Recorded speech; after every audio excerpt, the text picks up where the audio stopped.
And let me begin by thanking the Biden administration for being the most pro-worker administration in the modern history of this country. The mission of the Department of Labor is, quote, to foster, promote, and develop the welfare of the wage earners, job seekers, and retirees of the United States, improve working conditions, advance opportunities for profitable employment, and assure work-related benefits and rights, end quote. That is the mission of the Department of Labor, and it is a mission that is more important now, in my view, than it has ever been. Mr. Chairman, for the past 50 years, our economy has been doing extraordinarily well. Never, ever done better for the people on top. Top 1% right now is enjoying wealth and power in a way that has never existed in the history of America.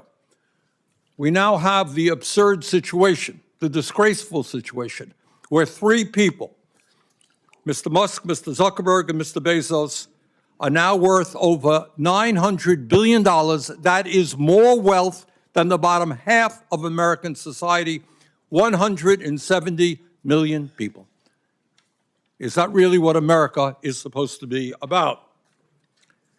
In America today, Mr. Chairman, we have more income and wealth inequality than we have ever had. Over 60% of our people, as we speak right here, 60% of Americans are living paycheck to paycheck. I grew up in a family living paycheck to paycheck. That ain't easy. Stress level, enormous. People trying to find out how they're going to get health care, how they're going to pay their rent, how they're going to feed their kids, which is one of the reasons why working class people die 6 years shorter lives, live 6 years shorter lives than the people on top.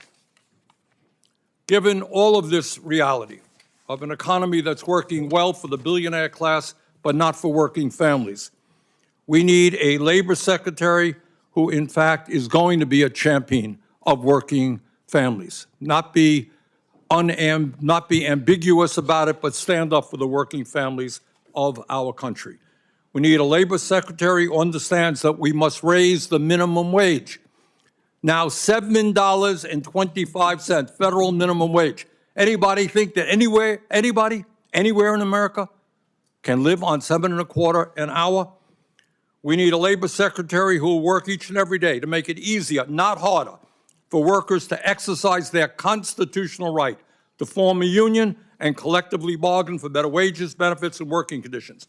We need a labor secretary who understands that we must end once and for all the disastrous right-to-work laws in 28 states by repealing Section 14B of Taft-Hartley. We need a labor secretary who understands that we must end the international embarrassment of America being the only major country on earth that does not guarantee paid family and medical leave or paid sick days. Imagine that. Only major country on earth doesn't guarantee paid family medical leave. We need a labor secretary who understands that it's unacceptable that women are earning 75 cents on the dollar compared to men. So, Mrs. Chavez-Darima, I have reviewed your record, and in many respects, especially given the nature of the nominees that Mr. Trump has brought forth, it is very good. You were one of the few Republican members of Congress who co-sponsored the PRO Act and the Public Service Freedom to Negotiate Act to make it easier for workers to form unions. You have been a defender of union apprenticeship programs, and you have fought to expand the concept of employee ownership, something that I feel very strongly about. Many unions, as the chairman mentioned, have come out in support of your nomination, and that is an interesting development. I have spoken with you, and I've spoken with union leaders who support your nomination. But here is my concern. If you are confirmed, you will not only be in charge of enforcing more than 180 labor laws that are on the books today, you will be the president's chief labor advisor. That's what you'll be. When it comes to labor policy, you will have to make a choice. Will you be a rubber stamp for the anti-worker agenda of Elon Musk, Jeff Bezos, and other multi-billionaires, who are blatantly anti-union? They don't make any bones about it. Or will you stand with working families all over the country? So that is really the main issue. It's not just your record. This is a very unusual administration. In my view, we are moving toward an authoritarian society where one person has enormous power.